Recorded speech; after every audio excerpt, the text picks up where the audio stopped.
Bonjour, dans cette courte vidéo, nous allons passer en revue les principaux indicateurs commerciaux qui dépendent des paramètres de position. Paramètres de position que nous avons vus dans les vidéos précédentes.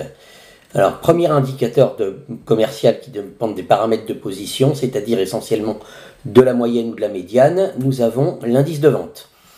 L'indice de vente, c'est le nombre moyen d'articles par ticket de caisse, c'est-à-dire que on compte le nombre d'articles achetés sur chaque ticket de caisse au cours des ventes dans un magasin, sur une période qu'on a définie, et on fait la moyenne du nombre d'articles achetés par ticket de caisse, c'est-à-dire plus ou moins du nombre d'articles achetés par client à chaque fois qu'il passe en caisse. Donc, surveiller l'indice de vente permet de savoir s'il faut mettre en place, par exemple, un dispositif d'incitation aux ventes additionnelles. C'est améliorer l'indice de vente est souvent un des objectifs fixés par soit la direction du magasin, soit par le siège, si le magasin fait partie d'une chaîne.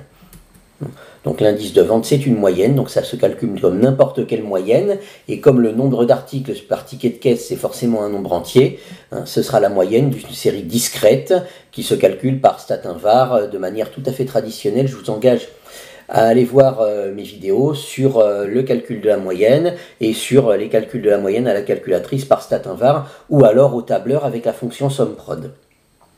Donc voici pour l'indice de vente. À part l'indice de vente, nous avons également le panier moyen. Le panier moyen, lui, c'est la moyenne des montants des tickets de caisse. Vous pouvez avoir un panier moyen élevé avec un indice de vente faible si les clients achètent pour des montants très élevés. Ou inversement, un indice de vente très élevé et un panier moyen faible si les clients achètent pour de petits montants. Beaucoup d'articles très peu chers.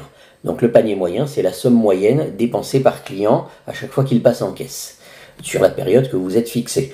Donc il fournit un indicateur du comportement du consommateur. Cet indicateur qui est lié au chiffre d'affaires du magasin, puisque la somme des montants des tickets de caisse, c'est le chiffre d'affaires du magasin. Et lui aussi, il peut être l'objet d'un objectif fixé par la direction du magasin ou par le siège. Donc comme c'est une moyenne, ça se calcule comme une moyenne.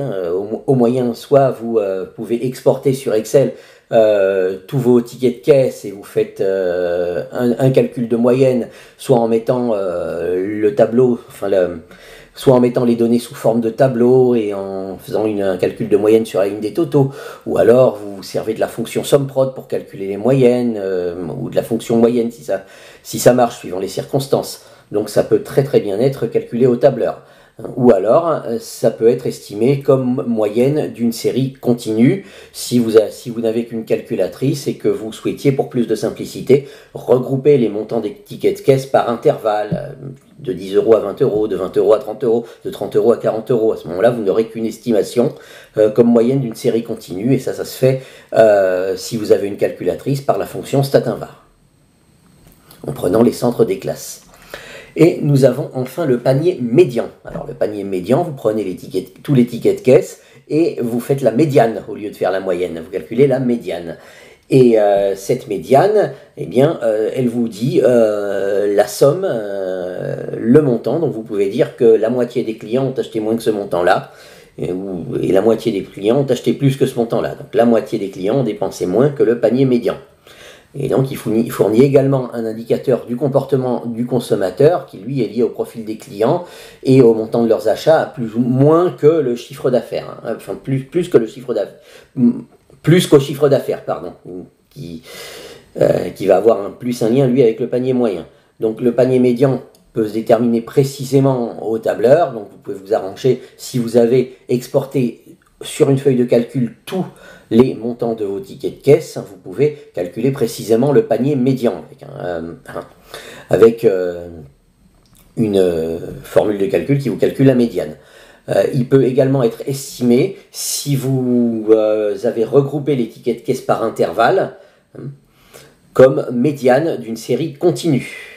Et la médiane d'une série continue, si vous êtes que vous soyez au tableur ou que vous serviez d'une calculatrice, pour la calculer, eh bien, il faut faire une interpolation linéaire que j'explique dans une de mes vidéos précédentes, médiane d'une série continue, ou alors que j'explique, dont je montre le processus également à la calculatrice, si vous allez voir les listes de lecture de ma chaîne qui se rapportent à la manipulation à la calculatrice. Donc voilà, vous pouvez définir d'autres indicateurs commerciaux, hein, au lieu de faire la médiane des paniers par exemple. Vous pourriez considérer le premier quartile ou n'importe quel autre quantile, ou l'étendue, mais voilà, je vous ai exposé les 3 indicateurs commerciaux qui sont le plus répandus et qui font l'objet le plus souvent d'objectifs de la part de la direction du magasin ou du siège.